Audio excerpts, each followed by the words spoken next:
Si Luca, yung dikripito, ayaw magdidi. Ayaw matulog. Oh, ayaw magkulob-kulob. Ano man gusto ng baby namin? Ano man gusto ng baby? Anong gusto mo? Anong gusto? Usap-usap gusto mo? Hala. Sige. Sino yan? Oo, sige. Ay! Ano mo gusto ng bebe? Usap-usap gusto ng bebe.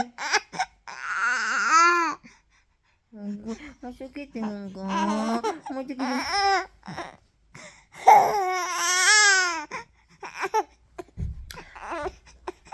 Sige na. Usap tayo.